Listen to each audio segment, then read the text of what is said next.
The first time Emma Callahan saw a fighter jet slice across the sky, she was 5 years old, standing barefoot on the gravel driveway outside her uncle's farm in Nebraska. It was the county fair weekend, and the Air Force Thunderbirds were performing. Most kids clapped or covered their ears.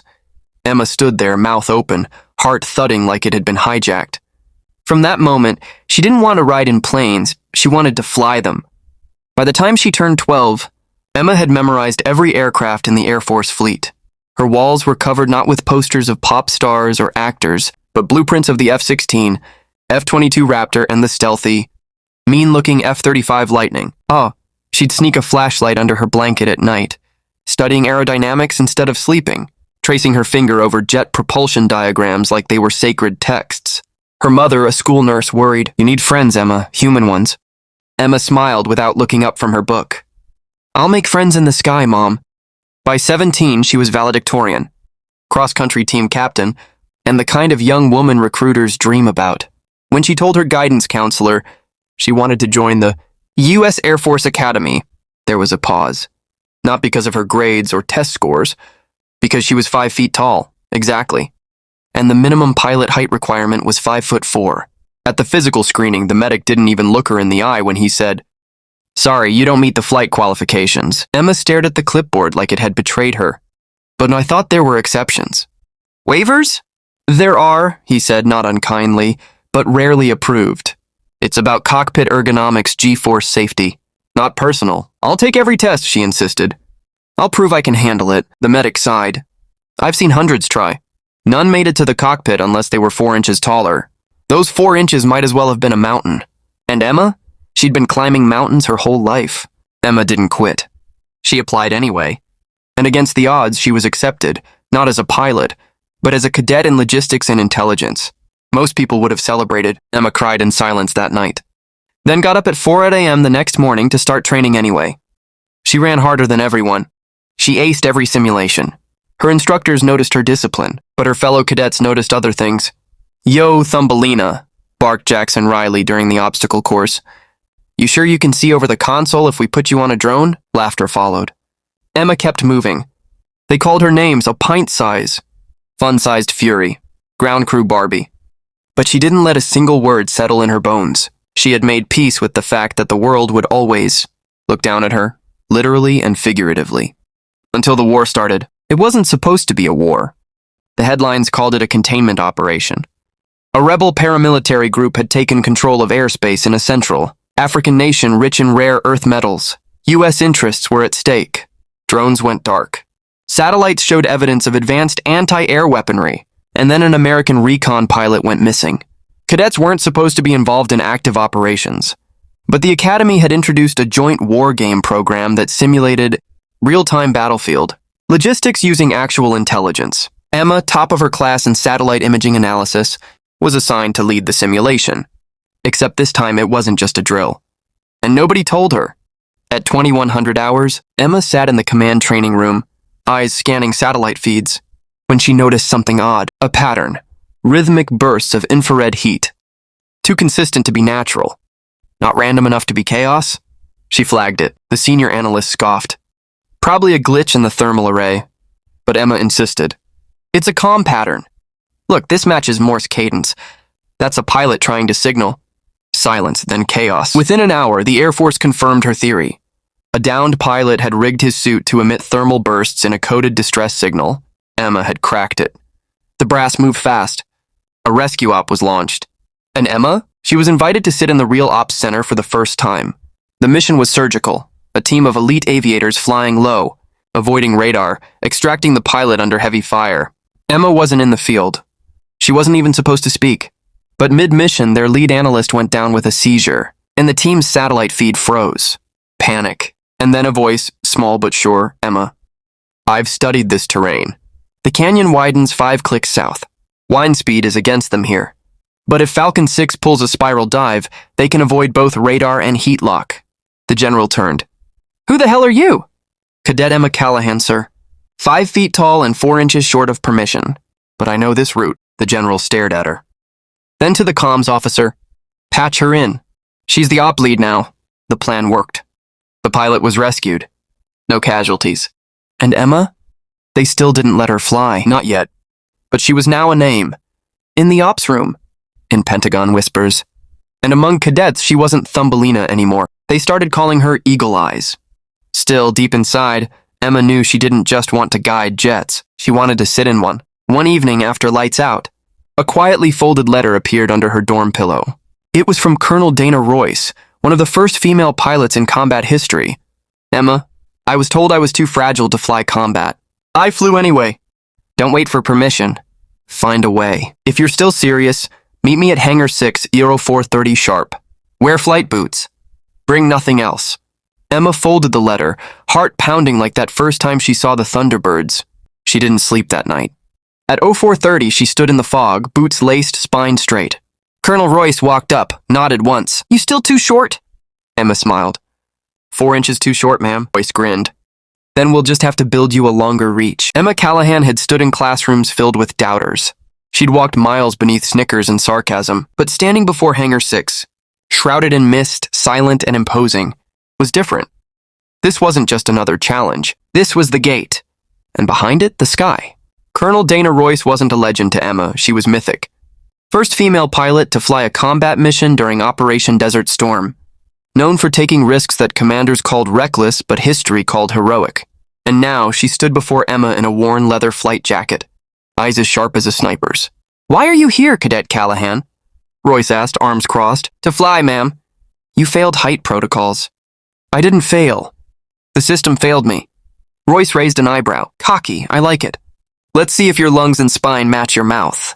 She turned and walked into the hangar. Emma followed. Inside, parked like a sleeping predator, was a T-38 Talon, the Air Force's iconic training jet. Polished silver, sleek, deadly, beautiful. I modified the seat, Royce said. Pedals adjusted. Custom cushions. You'll be tight. But if you can prove you handle it, you just might make history. Emma's heart thundered. She didn't ask how the colonel got access. She didn't care. This wasn't rebellion. This was reclamation. Emma suited up in silence. Helmet, gloves, flight suit. Each click of a buckle sounded like a drum beat before battle. Royce climbed into the rear cockpit. Emma took the front. The cockpit smelled of oil, oxygen, and destiny. All right, Thumbelina, Royce teased over the comms. Let's see if you can fly. They taxied out onto the old runway behind the academy, one not used in years. Royce had pulled strings. Maybe broken rules. But she believed in raw potential more than protocols. Emma gripped the throttle. The world around her blurred. Engines hot. Flaps down, cleared for takeoff. Royce's voice echoed behind her. Emma pushed forward. The Talon roared. The nose lifted. And for the first time in her life, Emma Callahan left the ground. At 15,000 feet, Emma felt her heartbeat sync with the engines. The clouds hugged her like old friends. The G-forces kissed her bones and she didn't flinch. Her height hadn't held her back. Only permission had. Royce tested her. Barrel rolls, stalls, simulated failure. Emma nailed every maneuver. No panic, no hesitation, just clarity. Who taught you this? Royce asked over the comms. Emma smiled. Gravity. Back on the ground, Royce didn't say a word for several minutes. She stood facing the Talon like it had become holy. Finally, she turned. You passed. Emma blinked. Wait. Passed what? Royce grinned. You're now an unofficial member of Raven Squad. We're the off-book trainers for candidates who don't fit boxes. Emma stepped forward, breath short. There's others like me? Royce's smile faded into a firm nod. Some shorter, some deaf, one has one arm. All brilliant. All rejected. All flying now. Emma couldn't speak. Her throat was full of something between joy and fire. In the following weeks, Emma trained in silence, before sunrise. After lights out, Raven Squad trained in darkness and quiet skies. Royce made her stronger, faster, and, most importantly, deadlier under pressure. The world wasn't done testing her. An intel briefing came in. Call sign, Hawk 9, a veteran pilot, had been shot down near enemy territory. Unlike last time, there was no signal. No beacon, no location. Command planned a drone recon sweep. Emma saw the problem immediately. The heat signatures are mismatched, she said to the briefing room. That's not terrain flare, it's camouflage. Thermal dampened canvas. They're hiding under it. A general, Brigadier Marcus Dale, shook his head. That's speculation. We don't risk jets on guesses. It's not a guess, Emma insisted. It's a trap. And someone's still alive down there. The room dismissed her. Royce didn't. That night, Royce handed her a mission envelope. You ready for your first real op? Emma hesitated. We're not cleared. Royce locked eyes. Some missions require sanction. Others require courage. Inside the envelope, a flight plan, sat photos, and a single key. To the Black Talon, a test jet armed but unregistered. If you're caught, Royce said, you're on your own. Emma didn't flinch. I've always been on my own. Hours later, Emma flew under radar. The Black Talon cut across the night like a whisper. No lights, no call sign. She reached the coordinates. Her analysis was right. The terrain shimmered oddly under infrared. She fired a flare. The ground erupted. Enemy camo scattered. Gunfire followed. And from the edge of a broken ravine, a flare shot up. Blue, pilot distress signal. Emma swooped in. No backup, no support. But she had skill. She had guts. She had clarity of purpose. The downed pilot was injured but alive. Extraction wasn't possible by air, not with heavy fire. Emma landed anyway. They said she was too small to reach the pedals, too light to withstand the G's, too soft to make decisions under fire. That night, she proved them all wrong. She returned, injured from shrapnel but alive. So was Colonel J. Harper, the pilot she saved. Command was furious. She faced trial. But the president called. She disobeyed orders, one general said. She saved a decorated pilot, Royce responded, with no casualties. Using instincts your tech team missed. The president's office issued a single response, decorate her, and ask her what she needs to train others. Emma was no longer invisible. She wasn't too small. She wasn't too weak. She wasn't almost anymore. She was Captain Emma Callahan. And she wasn't done. The wind howled across the tarmac at Kadena Air Base, Japan. Emma Callahan stood motionless beside her jet, the air thick with tension. Around her, senior officers and combat veterans made hurried preparations. A new briefing had just come in, one that felt too familiar, too urgent, and far too personal. A rescue mission had gone sideways. Again. Colonel Royce walked toward her, now wearing full brass. No longer operating from the shadows, she was publicly reinstated and newly appointed to lead Raven Ops Command, the unit formed from Emma's reckless but successful mission weeks ago. Royce handed Emma a tablet. Read it. Emma scanned the report. Recon Team Alpha 7 was ambushed during an extraction flight in hostile airspace. 5 pilots down. 4 recovered. 1 remains unaccounted for. Captain Avery Stone. Emma's throat tightened. Avery was a legend, ace pilot, tactician, and one of the very few who had ever believed in her when no one else did. He'd stood beside her during her first simulator trial. When the entire room whispered about her height and her cute ambitions, he had silenced them. He had once said, "Flight isn't about inches. It's about instinct, and you've got it in spades." Now he was missing. The satellite feeds showed a downed aircraft, or what was left of one, in the mountainous jungles outside a rebel-occupied zone. Bad weather. No radar visibility. No drones. No time. And only one pilot who could fly under the radar. Around the terrain and inside enemy airspace were without support. Emma, authorization? She asked Royce quietly. There is none, Royce replied, but you'll be flying under Directive Echo. Unofficial operations with presidential-level deniability. You go in, you get him out, or you don't come back. Emma gave a quiet nod. No hesitation. She knew the risks. She knew the skies, and she owed Avery everything. The Black Talon had been retrofitted since her last mission. Lighter hull. Custom HUD, shortened stick control for Emma's reach. It purred like a predator as she powered it up. Royce's voice came through her earpiece. You're the last one flying in this sector. Everyone else is grounded. So you better fly like hell. Emma smiled. Copy that. The moment the jet left the tarmac, the sky turned violent. Heavy winds, rain, lightning flashing like warning shots. She climbed over the cloud line, then dove under radar level. Hugging the terrain at terrifying speed, she spoke only to herself. Find him. Fly low, fly true. Bring him home. 30 miles from the wreck site, her radar picked up something new. Enemy signal jammers. That meant they weren't just holding territory. They were waiting. This wasn't a crash site. It was a trap, and Avery was the bait. Emma reviewed the topography. Hills to the north. River valley to the south. One way in without triggering. Motion sensors, a vertical drop-in between 2 cliffs with barely enough clearance for a jet. Too narrow for any other pilot, but not for someone 4 inches too small. She dropped the throttle, tilted the wings, and dived. Tree canopies blurred past her windows. Alarms screamed. Metal groaned, but Emma didn't blink.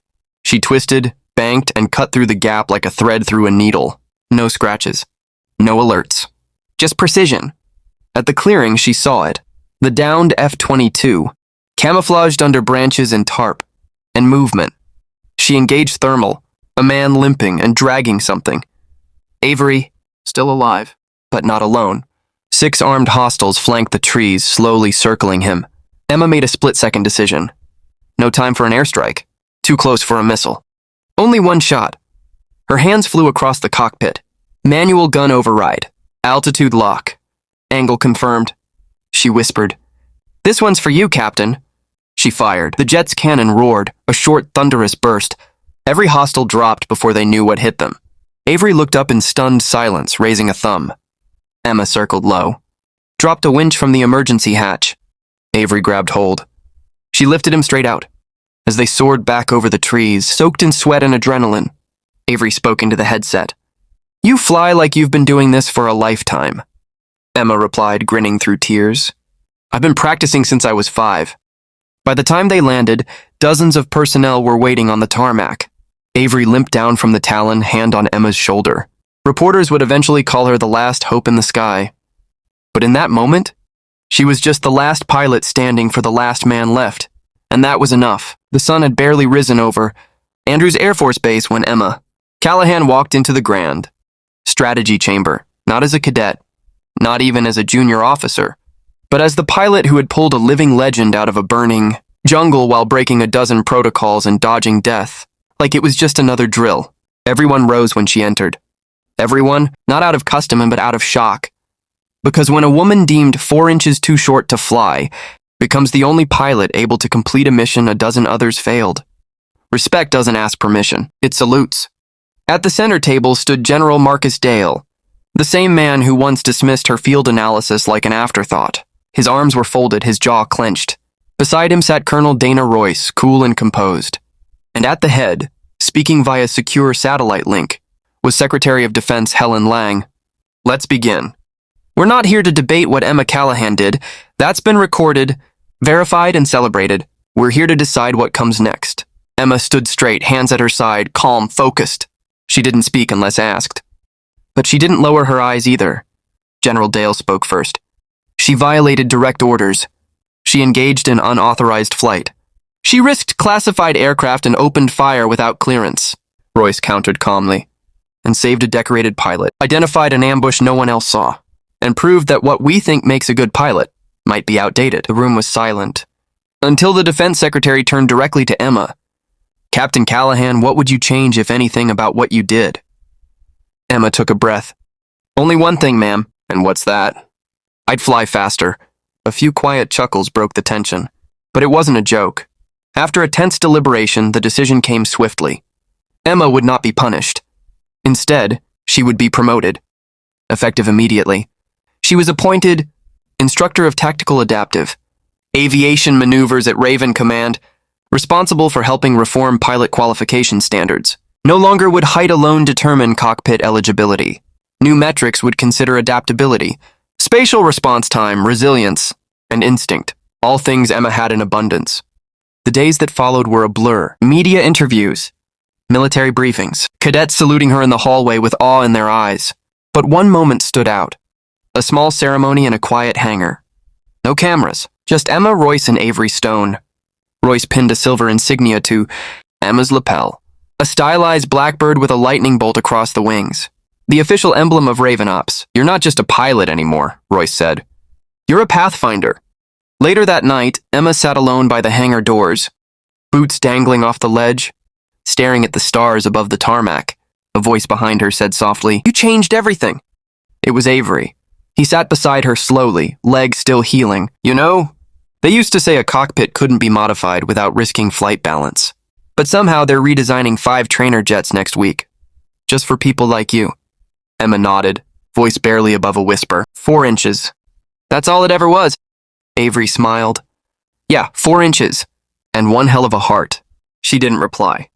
She didn't have to, because in that quiet moment, beneath the stars and the hangars, Emma Callahan, the girl who wasn't tall enough, loud enough, or typical enough, had already flown past every label. They'd tried to stick to her wings.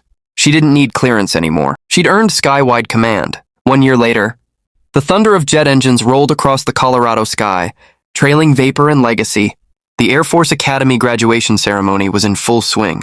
Cadets in uniform rows, banners fluttering, proud families watching from the stands. But the loudest cheers weren't for the top academic scorer, or the tactical marksman. They erupted when a black fighter jet, small, sleek, and modified for a pilot with a shorter reach, made a low, slow pass over the crowd, tilting its wings in salute. Call sign, Raven 1. Pilot, Captain Emma Callahan. She stepped out of the jet moments later, helmet in hand, saluted by cadets, commanders, and generals alike. But her eyes searched for one face. A girl in the front row, no more than 8 years old, legs swinging from her seat, staring up at Emma like she was watching a superhero land in real life. After the ceremony, the girl approached shyly with her mother. "I want to fly like you," she whispered. Emma knelt down to her height, pulled off one of her pilot gloves. "Then promise me something. Don't let anyone tell you you're too small for the sky. Not when your dreams are already bigger than they'll ever be." The girl nodded hard, clutching the glove like a trophy. Emma watched them walk away, the next generation already taking shape. Because for all the rules she broke, all the barriers she shattered, and all the miles she flew, the greatest thing she'd done was open the runway behind her, for those like her, for those smaller, quieter, bolder. Later that evening, Emma stood beside Royce and Avery atop a hill overlooking the runway. Dozens of jets below, some now modified with new controls, new specs. "The new standard," Royce smiled. "You rewrote the flight manual." Emma didn't answer. She just looked up at the sky, wide and endless. The sky that once rejected her, now hers. Forever. Emma Callahan proved that greatness isn't measured in inches. It's measured in courage. If this story moved you, inspired you, or reminded you that no one sets your limits but you, share it. Let someone else know they're not too small to fly. Because when one person breaks the ceiling, 1,000 more find the door open.